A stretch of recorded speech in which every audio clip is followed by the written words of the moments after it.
Hi mga ka-yummy food recipes! Narito na po ang final product ng ating sinigang na bangus. Ipapakita ko po sa inyo kung paano ito lutuin at kung ano-ano ang mga ingredients. Umpisahan na po natin.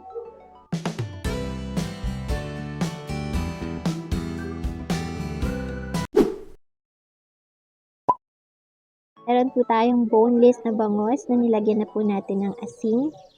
Meron tayong sitaw. Siyempre, hindi mawawala dyan ang radish at meron tayong nilagay na konting gabi. Hindi mawawala sa sinigang ang ating siling haba. Kailangan din natin ng luya pampaalis ng lansa ng isda. Meron po tayong kamatis at syempre talong.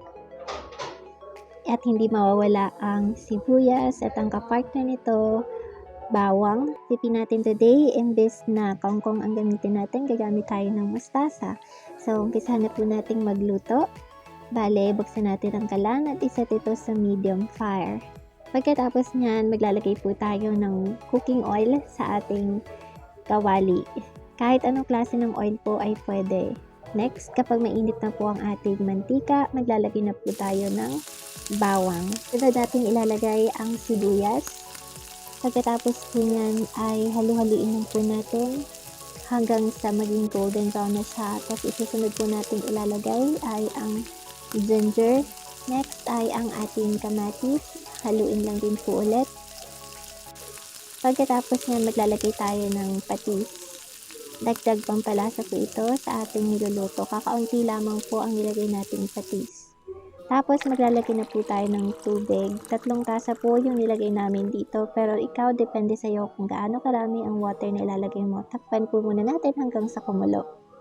Dahil kulo na nga po, bubuksan na po natin ang ating niluluto. Pagkatapos niyan, ilalagay na natin itong radish at ang konting gabi. Then takpan ulit. Hayaan po muna natin siyang kumulo.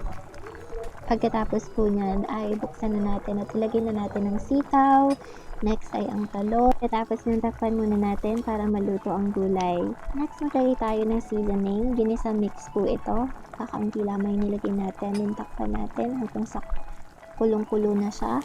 So dahil nga kulong-kulo na siya, ilalagay na po natin ang ating main ingredient. Ito po ay ang ating minarinade sa asin na bangus. Boneless bangus po yan.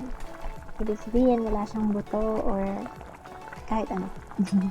Pastakpan po natin hanggang sa maluto yung isda. Pagkatapos, maglagay na po tayo ng asin.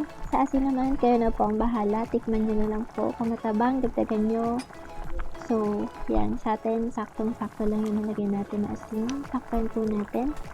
Tapos, maglagay na po tayo nitong siling haba or siling green. So, ayan, kumukulo na siya. Tapos, ang last nating ilalagay ay ito pong gulay natin. Mabilis lang kasi itong maluto, kaya pinapahuli natin yung mustasa. Healthy po itong recipe natin dahil sobrang daming gulay na kasama. At kung lalasahan nyo po yung sabaw ay napakasarap naman talaga.